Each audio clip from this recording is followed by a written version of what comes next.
Assalamualaikum sahabat, terima kasih sudah klik video ini. Jangan lupa kirimkan sholawat kepada Nabi Muhammad SAW di kolom komentar. Dan bagi yang sudah like, komen, dan subscribe, semoga hidup sahabat selalu dilimpahi berkah dan dilindungi oleh Allah Subhanahu wa Ta'ala. Bayangkan pulang dengan harapan disambut cinta, tapi justru dikhianati oleh orang terdekat. Ia memilih diam, berpura-pura tak berdaya, tapi bukan karena lemah. Ada sesuatu yang ia tunggu. Bagaimana akhir kisahnya? Simak cerita selengkapnya dalam video ini. Malam itu, hujan turun deras di Lumajang.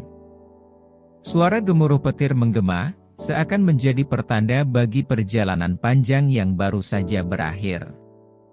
Di dalam sebuah mobil travel yang melaju pelan, Citra menatap keluar jendela, matanya sembab karena air mata yang tak kunjung kering. Setelah bertahun-tahun bekerja di Arab Saudi, ia akhirnya pulang ke tanah kelahirannya. Namun, entah mengapa, hatinya terasa berat. Ada rasa takut yang tak bisa ia jelaskan. Apakah Abi masih mencintainya seperti dulu? Ataukah rumah yang ia tinggalkan kini tak lagi menjadi tempatnya berlabuh? Begitu mobil berhenti di depan rumah sederhana yang dulu penuh dengan kenangan, Citra menarik napas dalam-dalam. Ia melihat pintu depan terbuka, dan di sana berdiri Abi. Lelaki itu menatapnya dengan raut wajah yang sulit ditebak, bukan wajah penuh rindu yang diharapkan Citra, melainkan ekspresi datar seolah ia hanya menyambut tamu biasa. Tidak ada senyum lebar, tidak ada pelukan hangat, bahkan tidak ada tatapan berbinar yang dulu selalu membuat hati Citra bergetar. Luka kecil mulai menggores hatinya, namun ia menepisnya. Mungkin Abi hanya terkejut melihatnya tiba-tiba pulang. Abi, suara Citra bergetar, mencoba mencairkan suasana. Namun, suaminya hanya mengangguk kecil, lalu tanpa banyak bicara, ia membantunya membawa koper ke dalam rumah. Citra mencoba mencari kehangatan di mata lelaki itu, tapi yang ia temukan hanyalah kehampaan. Tidak ada pertanyaan tentang keadaannya, tidak ada rasa rindu yang menggebu. Di dalam rumah, suasana lebih dingin dari angin malam yang bertiup dari jendela yang sedikit terbuka. Malam itu, Citra berbaring di kamar yang dulu penuh kehangatan. Ia memandangi langit-langit, mengenang bagaimana ia dan Abi pernah bercanda di tempat ini, merancang impian tentang masa depan. Namun, semuanya kini terasa asing. Kamar ini masih sama, tapi rasanya seolah ia berada di tempat yang bukan lagi miliknya. Ia ingin berbagi cerita tentang semua penderitaannya di tanah rantau, tentang majikan yang kejam, tentang malam-malam ia menangis sendirian, tentang bagaimana ia menahan rindu yang begitu menyiksa. Tapi Abi bahkan tidak bertanya apapun. Dalam keheningan itu, sebuah ide muncul di benaknya. Ia ingin menguji seberapa besar cinta suaminya setelah sekian lama terpisah. Dengan tekad bulat, ia memutuskan untuk berpura-pura sakit, bukan hanya sakit biasa, tetapi sakit yang membuatnya tak berdaya, tak bisa bergerak, tak bisa berbicara. Jika Abi benar-benar mencintainya, ia akan merawat Citra dengan penuh kasih sayang. Tapi jika tidak, mungkin selama ini cinta yang mereka bangun hanyalah ilusi belaka. Keesokan harinya, Citra mulai menjalankan rencananya. Ia berpura-pura jatuh pingsan di kamar, membiarkan tubuhnya lemah tak berdaya.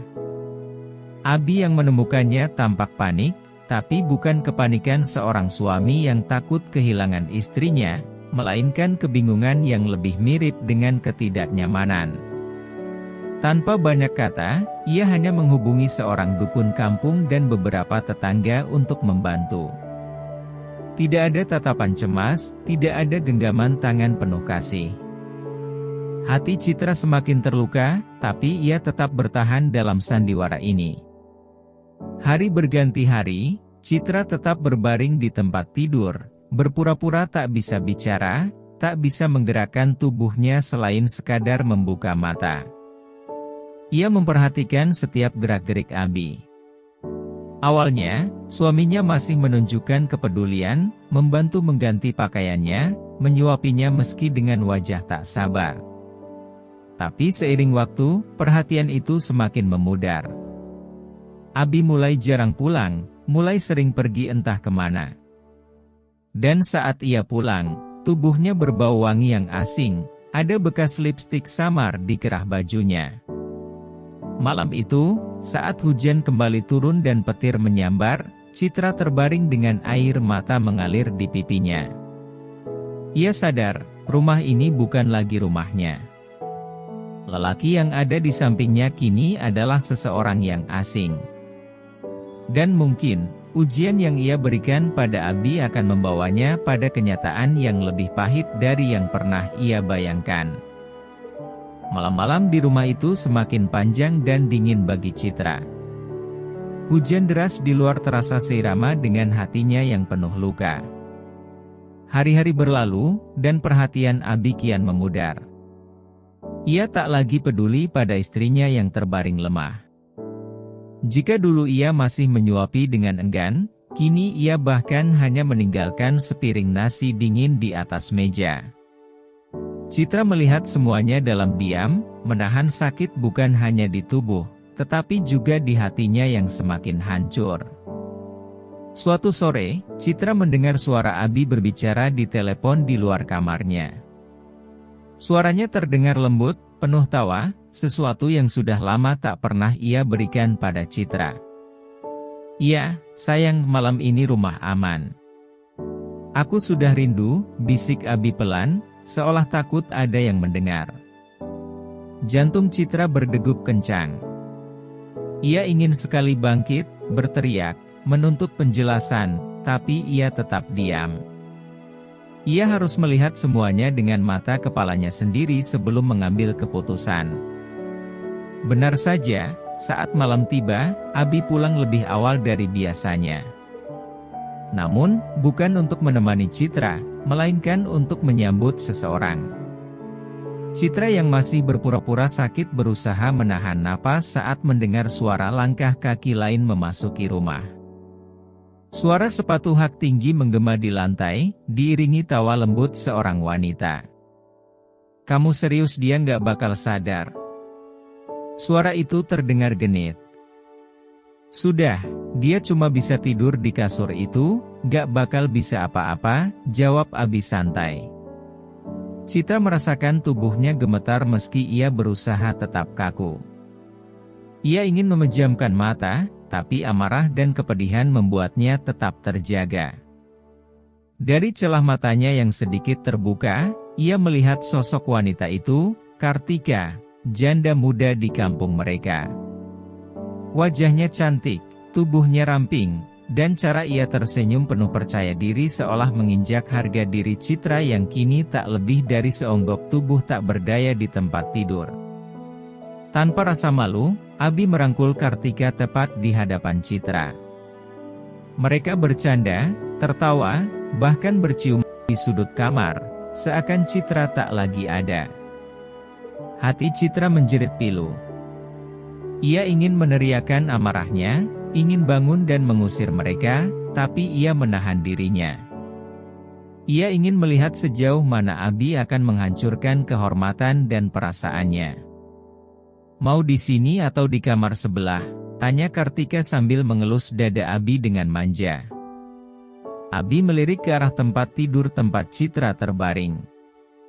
Sejenak, ia terlihat ragu, lalu tertawa kecil. "Ah, dia kan gak bisa lihat atau dengar apa-apa. Di sini aja, sekalian biar dia menyaksikan kita dengan caranya sendiri," ucapnya penuh nada penghinaan. Citra merasakan jantungnya hampir berhenti berdetak. Ini bukan sekadar pengkhianatan, ini penghinaan yang paling keji. Suaminya, lelaki yang dulu ia cintai dengan sepenuh hati, kini berubah menjadi monster tanpa hati. Dan lebih parahnya, ia tak merasa bersalah sedikit pun. Malam itu menjadi malam terpanjang bagi Citra. Di depan matanya, Abi dan Kartika bermain cinta tanpa rasa takut atau malu. Mereka tertawa, berbisik mesra, dan menikmati malam seolah tak ada orang lain di kamar itu. Citra menahan setiap isakan yang ingin keluar, menggigit bibirnya agar tak bergetar. Hanya air mata yang terus mengalir tanpa henti, membasahi bantal di bawah kepalanya. Di tengah kehancurannya, sebuah kesadaran muncul di benaknya. Ini bukan hanya tentang pengkhianatan seorang suami, tapi juga tentang bagaimana dunia mempermainkannya. Ia telah mengorbankan segalanya, meninggalkan tanah air, bekerja siang dan malam demi masa depan mereka. Namun, disinilah ia berakhir, terbaring dalam penghinaan tanpa daya. Tapi Citra bukan wanita lemah. Ia bukan hanya tubuh yang tak bisa bergerak. Ia adalah jiwa yang masih menyala, meski tertutup oleh kepedihan. Malam itu, ia bersumpah dalam hati. Ia akan membalas semuanya. Abi dan Kartika mungkin tertawa sekarang, tapi mereka tak tahu badai besar akan segera datang. Dengan air mata yang mengering di wajahnya, Citra mulai merancang rencana dalam pikirannya. Ia akan bangkit, tapi bukan untuk meminta kembali cinta Abi. Ia akan bangkit untuk menghancurkan lelaki yang telah menghancurkan dirinya. Pagi itu, matahari bersinar terang, tapi bagi Citra, dunia masih terasa gelap. Malam sebelumnya adalah neraka yang harus ia lalui dengan diam dan air mata. Ia melihat dengan mata kepalanya sendiri bagaimana Abi dan Kartika menodai kehormatan rumah tangganya. Hatinya hancur, tetapi di balik kehancuran itu, ada bara yang mulai menyala. Ia tidak akan membiarkan dirinya diinjak-injak lebih lama. Citra menatap langit-langit kamar dengan pandangan kosong. Tubuhnya masih terbaring, pura-pura tak berdaya, tetapi pikirannya kini bergerak dengan cepat. Ia harus berpikir jernih. Jika ia langsung mengamuk, ia hanya akan menjadi tontonan. Tidak, ia tidak boleh gegabah. Ia harus membalas ini dengan cara yang lebih kejam, bukan dengan kemarahan, tetapi dengan kehancuran yang perlahan. Di luar kamar, terdengar suara Abi berbincang dengan seseorang. "Aku harus keluar sebentar, nanti siang aku balik. Kamu bisa tunggu di sini kalau mau," ucapnya santai. Suara Kartika terdengar menggoda. "Aduh, kalau bisa tiap hari begini, enak banget ya, Mas," katanya sambil tertawa kecil. Citra menggigit bibirnya, menahan amarah yang hampir meledak. Ia bisa merasakan darahnya mendidih. Abi bahkan tak sedikit pun merasa bersalah. Setelah berkhianat di hadapannya, ia masih bisa berbicara dengan ringan, seakan Citra hanyalah benda mati di sudut ruangan. Beberapa menit kemudian, terdengar suara pintu ditutup. Langkah kaki Abi semakin menjauh. Citra menahan napasnya, memastikan hanya ada Kartika di dalam rumah. Ini adalah kesempatan yang ia tunggu-tunggu. Dengan perlahan, ia mencoba menggerakkan jarinya, kemudian tangannya. Sudah berhari-hari ia berbaring, tapi kekuatan dalam dirinya jauh lebih besar daripada kelemahan tubuhnya. Dengan sisa tenaga yang ada, Citra menarik napas dalam dan mengerahkan seluruh kekuatannya untuk duduk. Badannya gemetar, tapi ia berhasil. Ia menggenggam spray dengan erat, menyalurkan seluruh emosinya ke dalam genggaman itu. Air mata mengalir, tapi bukan air mata kepasrahan, ini adalah air mata terakhir sebelum ia berubah menjadi seseorang yang baru. Perlahan, Citra berdiri. Lututnya masih lemas, tapi ia bertahan. Dengan langkah tertatih, ia berjalan ke arah cermin di sudut kamar. Wajahnya pucat, tubuhnya lebih kurus dari sebelum ia pura-pura sakit. Tapi di balik itu, matanya menyala dengan api yang belum pernah ia rasakan sebelumnya. Di luar kamar, Kartika masih sibuk dengan ponselnya, mungkin sedang mengirim pesan mesra untuk Abi. Citra mengepalkan tangannya. Ia ingin menerkam wanita itu saat ini juga, mencakar wajahnya hingga tapi ia menahan diri. Tidak, bukan sekarang. Ia butuh rencana yang lebih besar. Dengan langkah pelan, Citra keluar dari kamar. Kartika masih belum menyadari keberadaannya. Baru ketika Citra berdiri tepat di depannya, wanita itu mendongak. Matanya membelalak melihat Citra yang seharusnya masih terbaring lemah, kini berdiri tegap menatapnya penuh kebencian. Kartika tersentak, ponselnya hampir terjatuh. "Kakakmu."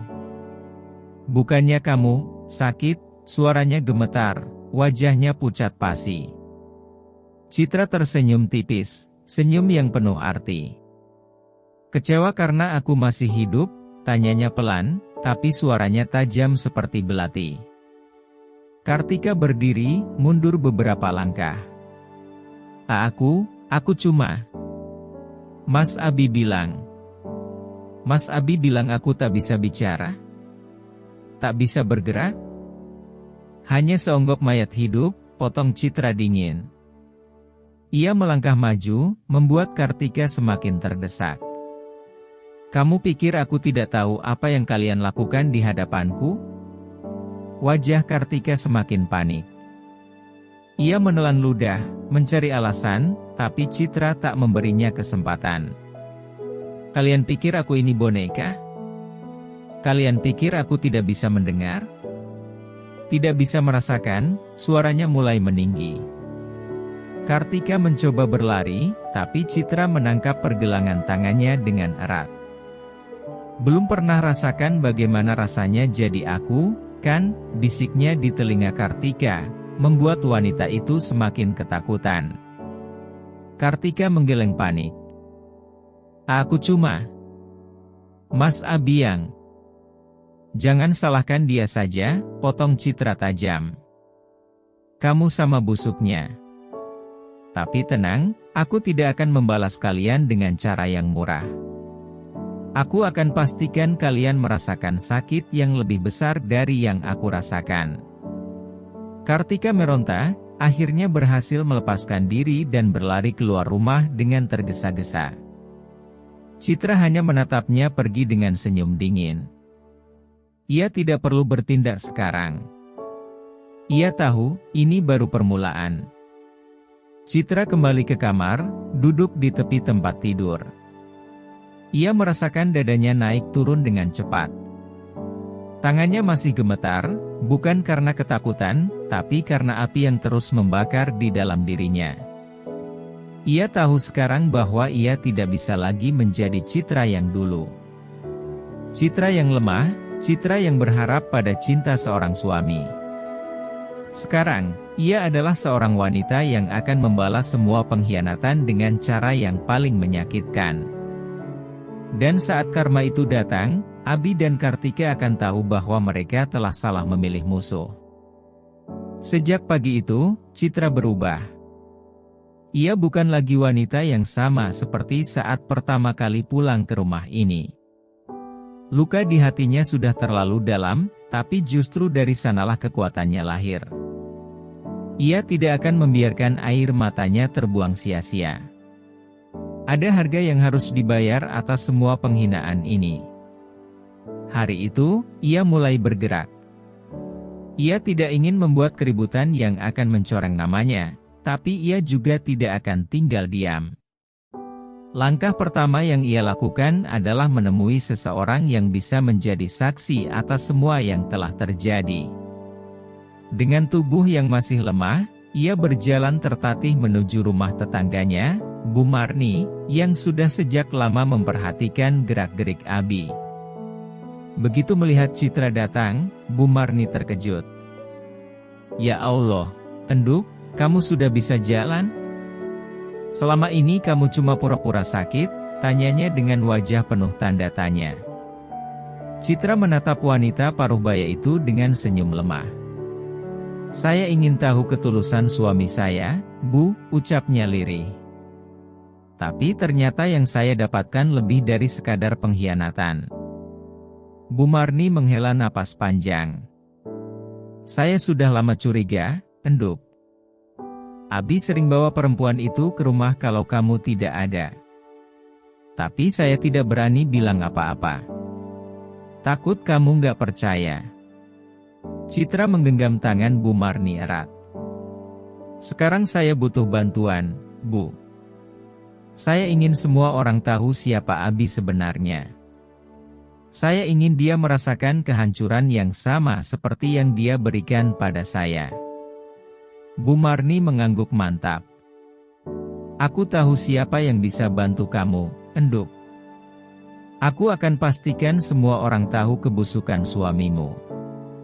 Sementara itu, di tempat lain, Abi sedang asyik bercanda dengan Kartika di sebuah warung kopi, tanpa tahu bahwa badai sedang menuju ke arahnya. Mereka tertawa, berbagi mimpi tentang kehidupan tanpa beban, tanpa menyadari bahwa setiap langkah mereka kini sedang diawasi. Hari pembalasan semakin dekat. Citra tidak akan hanya menunggu karma bekerja, ia akan memastikan bahwa Abi dan Kartika menerima ganjaran yang setimpal dengan penderitaannya. Dan kali ini, tidak akan ada lagi air mata, hanya api yang akan membakar segalanya. Hari yang dinanti akhirnya tiba. Dengan bantuan Bu Marni dan beberapa warga, Citra menyusun rencana untuk membuka kebusukan Abi di hadapan semua orang. Selama ini, Abi dikenal sebagai pria baik dan bertanggung jawab di mata masyarakat, tapi malam ini, topengnya akan terlepas. Malam itu, Citra sengaja mengajak beberapa warga untuk berkumpul di rumahnya, berpura-pura mengadakan pengajian kecil sebagai syukuran atas kesehatannya yang membaik. Sementara itu, seorang pemuda dari kampung telah mengawasi pergerakan Abi dan Kartika yang tengah berduaan di rumah sewaan mereka. Begitu mereka mulai larut dalam kemesraan, pemuda itu segera memberi isyarat. Beberapa warga, dipimpin oleh Bu Marni, langsung bergerak ke tempat kejadian. Dengan sorot lampu yang tiba-tiba dinyalakan dan suara orang-orang yang meneriaki mereka, Abi dan Kartika tersentak. Wajah mereka pucat pasi saat menyadari bahwa mereka telah terperangkap. Wong loro. Kok bisa kamu begini ke istrimu sendiri, Abi? Bentak Pak RT yang ikut hadir. Kartika gemetar, mencoba menutupi tubuhnya yang masih